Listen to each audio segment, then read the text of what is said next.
Hey guys, welcome to Comfy Cozy Up. We are in the last day of the year, the last vlog, well, video, 31 video that I did. I read 17 books. Yeah, I'm looking at the physical book. 14 physical, 3 ebooks. The most book I've ever read in my entire life in 1 month. Also, I hit the 100. The most book I have read in a year. It's a good feeling. I always wanted to do it and see what it feels like. And I read a lot of good books. I read a lot of books that were 4-star books. I had a few disappointments, not that many. I had some 5 stars. I had a lot of chunky big books. I had a lot of historical fiction, Caribbean, romance. I had a mixture of everything. So my reading still continues to be very diverse and also very different. You really can't put me just in a box because I like a lot of different books. So my top 10, some of the books were a given. If you have followed me this year, you know what books excite me. So you're not going to be surprised about some of the books on the list. I did have 2 books that I was struggling with because it was just I love them so much. And one of them I don't even have it in physical form. And I was like, you know. So when I looked at it, I said, I'm going to pick books that are memorable. I love the writing style. I love the message. I can still think about it. I can still remember it in detail. There's something special about the book to me. I think, you know, when you think of people's favorite book, it varies. Everybody's not going to like the same books. So in this top 10, I'm going to talk about more about why this book was special to me. The full length reviews, I will link them so you can just go ahead and check out the full length if you want to know more about the book. But this is not really a review. This is more of a brief why I like it. Yeah. So, first book I want to start off with, Great Circle. This was on the Booker and I would have never picked it up if it wasn't on the Booker. And I'm so glad I did. This is a historical fiction that really gave me what I wanted in a historical fiction. It gave me information. This is about a woman. She is, in the book, one of the pioneers as far as aviators, female aviators. And there's a lot of history dropped in this about those kind of women. What I like about the main character in this book is her view on life. She is a person that dares take risks, but she still values life. She just want to live it on her terms. And you get that throughout the book and the different stages of her life, because it started when she was, you know, you get the background story of her father as she is a baby, as she grows older, the love in her life, the loss, the connection she has with people, the history, things that's happening and how it affects her as far as being a woman pilot and all that stuff. You get that in this. So this is one of those memorable books that I would never forget. And even after I was done, it made me Google and research other women pioneers of, you know, aviators. And so I absolutely love this. The next book is a classic, Bleak House. This was a chunky book, but this is Charles Dickens in its element. The writing in this was amazing. This book is a family drama. It's essentially a will and dispute that's been going on forever about this will. And so now you have a young girl who's intertwined in this because our guardian died and she's now with the man who's taking care of, well, who's housing the 2 people who are contesting the will. This book had a lot of twists and turns. There's a lot of death. But when he writes, it's something about his writing in this one was just amazing. Even when there was a particular scene of someone dying and how he wrote that, I was like, what? is an amazing writer, one of the greats, and you can tell in this story and this writing style that he was not playing. He was in his element when he was writing this, and you can tell this is one of his absolutely amazing writing. So highly recommend it. Again, the story is juicy. You would not be bored. There's a lot of secrets. There's a lot of things that women go through. It's a lot of things on here. The next book is Wild Women and the Blues. Now, this is Chicago, 1925. It is a year in this book where all hell broke loose. So you have a young couple that grew up together, and they were separated. Not really, the woman is not really known why.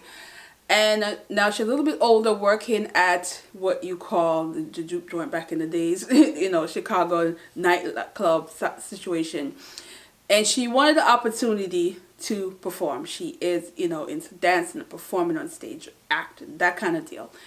And she got herself in a situation the night that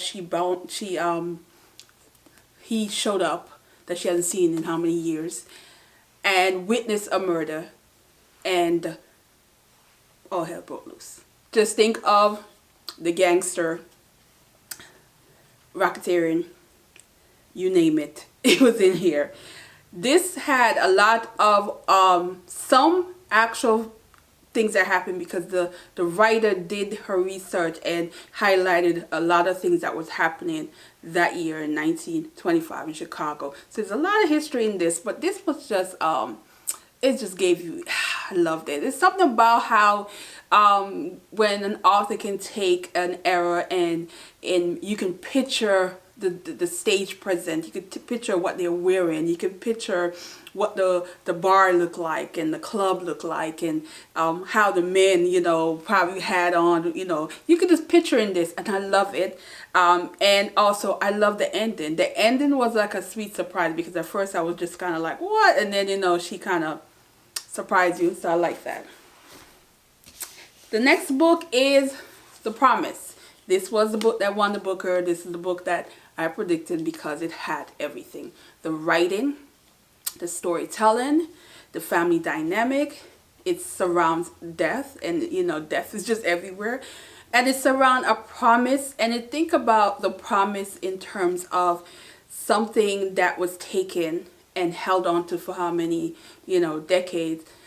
But then when it's released, how much you still want it after it's not been yours for that long. There's that idea of letting go. When you mentally have let go of something, but then when it comes back to you, you're not even sure you want it anymore, that kind of deal. I like that part of the message in this. I like the personality of the main character, and how she has ways of running away from things, but as there's come a point when you can't run anymore, you have to come to grip with situations that has affected you from a young age. You get that in this, but I just love how it felt like stories within stories, and the writing style just flows real well. And it also, you know, give you that take on this is apartheid era, and how it's kind of like life went on. They were just living their life, and that affected, they're quite not affected like you think. Check out my review on this so I can, you know, go in more on this. But I thought this is amazing. This is a memorable book I definitely won't forget. Alright. The next book, every time I pick this book up, I get excited. Trumpet that. It is a short story collection. It is another one that surrounds death. It is infused with Caribbean culture and different islands, and of course Panama. And when you think of the Caribbean melting pot in that part of in Panama and those surrounding countries, he wrote this in a way where you can tell he was a poet.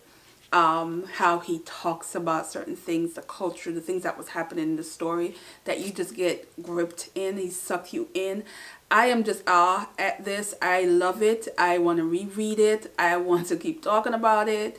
And it is one of those Harlem Renaissance books that just a treasure. And I'm so happy that I am going through the lists and really picking up books that I would, I would want more people to read and to appreciate. All right. We halfway, right? Next book, Island Queen. This is another beast. This is a long one. This is a one about a woman who is considered one of the first wealthy Black women in the Caribbean. And you are getting a fiction of it, but also with a lot of facts.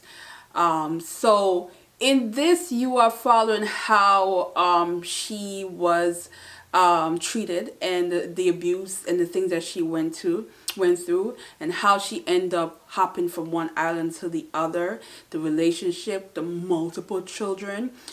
In this is a woman that had to learn to be tough, and what she had to hold on to was her children. But there is a point in this that even with all the mistakes she made and a lot of things that she couldn't accept, even love, even not being able to gain certain wealth that she can own slaves, in terms of saving them, in terms of not getting them in a position where they can live as free as they want in her land, versus, you appreciate the storyline.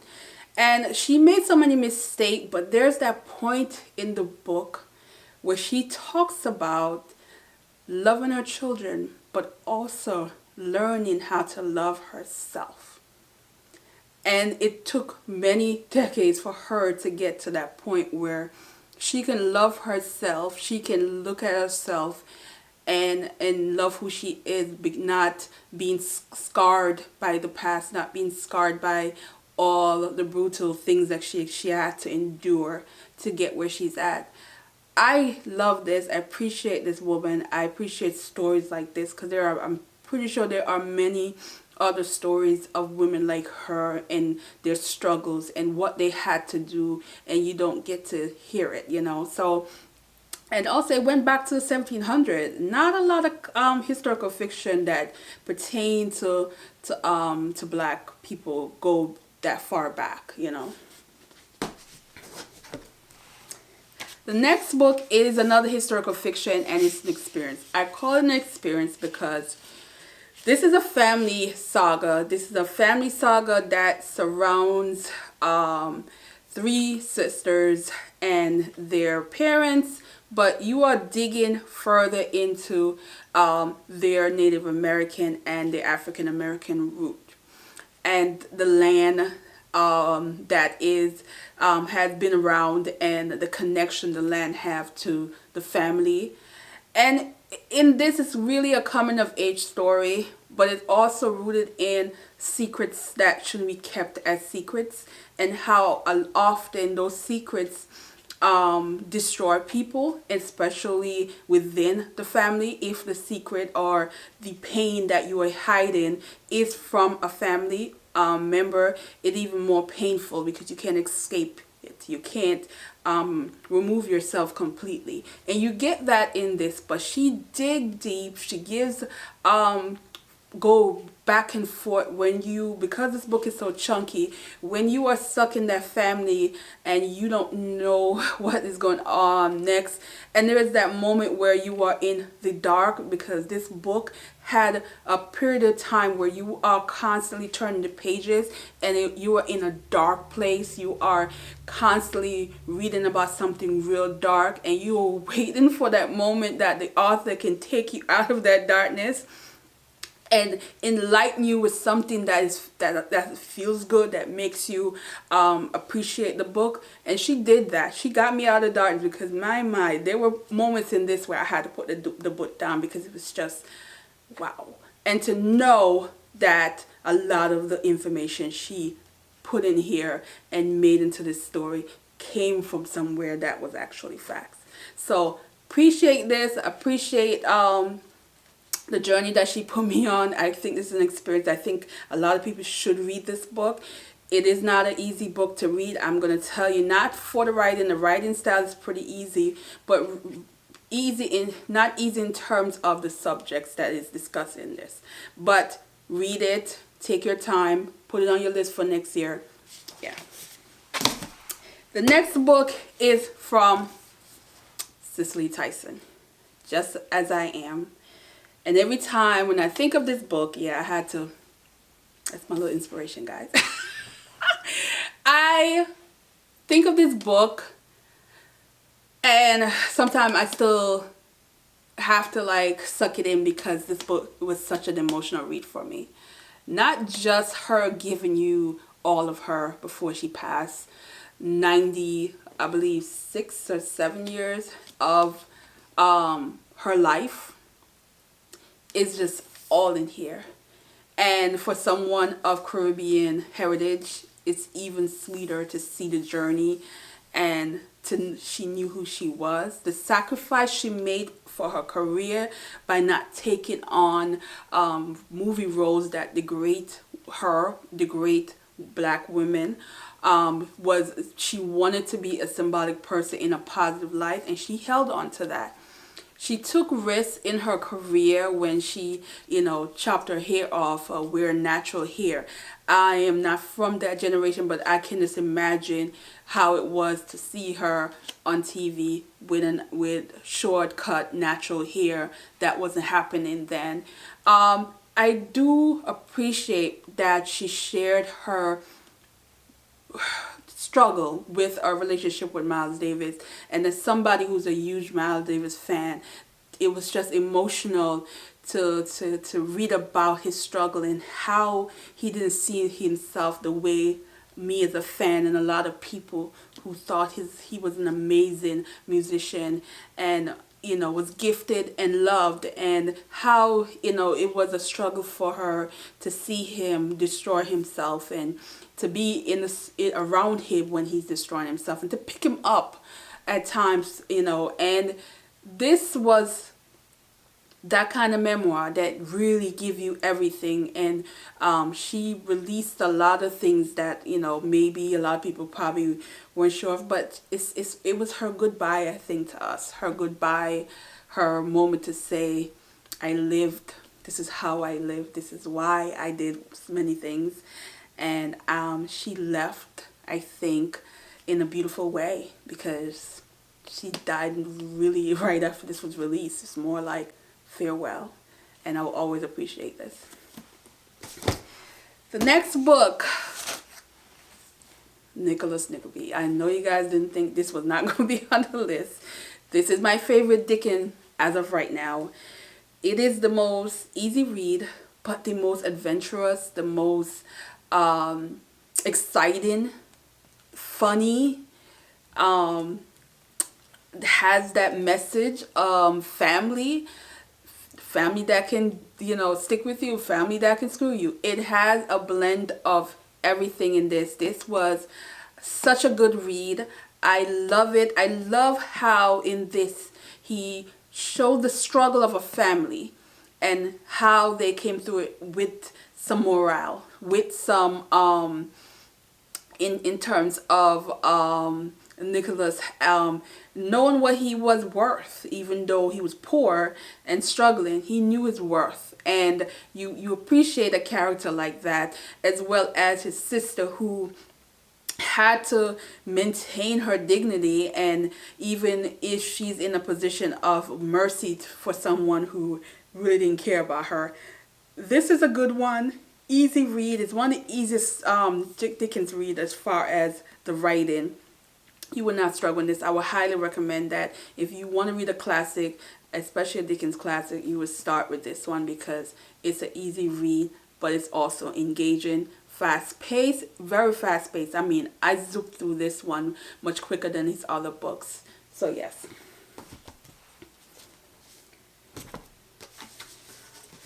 Yeah. All right.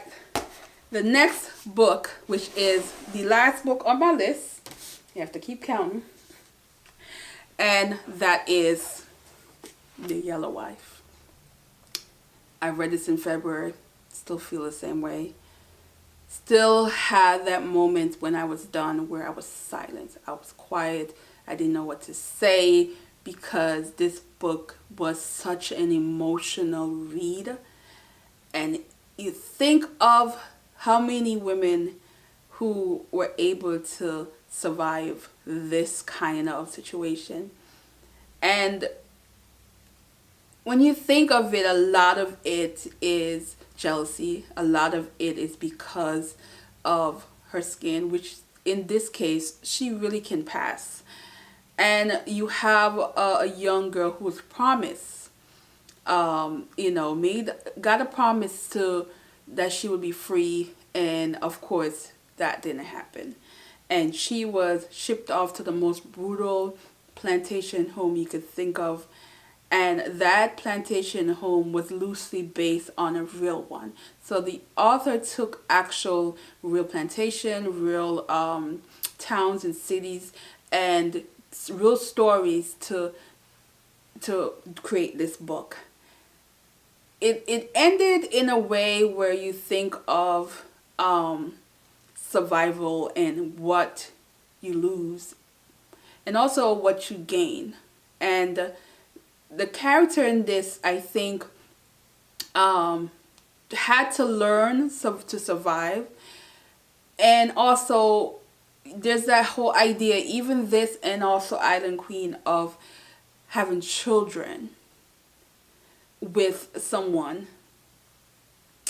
Yeah. And having to love them. Yeah. So you think of stuff like that and you just think how many women who had to endure that. And so this book is not an easy book. It is a rough book. It is dark, very dark. It's one of those.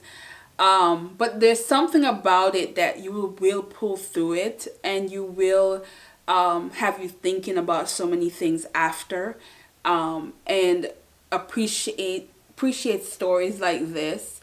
It still needs to be said. It still needs to be written. Even you can't erase things, and these kind of story, it makes you appreciate certain things and certain reasons for certain things, because especially at the end when a decision was made and it needed to be made, and those kind of stories are sometimes depicted in an interesting way, but they were necessary.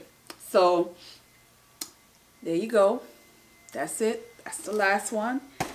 And yeah, that's it. I am done. That is 10 books that I was able to read, to talk about, read. And yeah, oh my God, the year is over, guys. The year is over. I am, just want to say thank you guys for watching all my videos, that you made it through the 31 videos, as well as supporting me this year. I will continue sharing this. So let me know, what was your favorite book that you read in 2021. I love recommendation, because maybe I'll add these to next year list and read some of the favorites. And yeah, so Happy New Year, guys, and I hope to see you in 2022. I will be taking a week off, so next video will be the following Saturday, which I think is the 8th. I want to say it's the 8th. Whatever that the second Saturday is in the month, and I will have a new video then. But I am going to take a long break, get some sleep, And yeah, I can't even drink, guys. All right, guys. See you in the next one. Bye.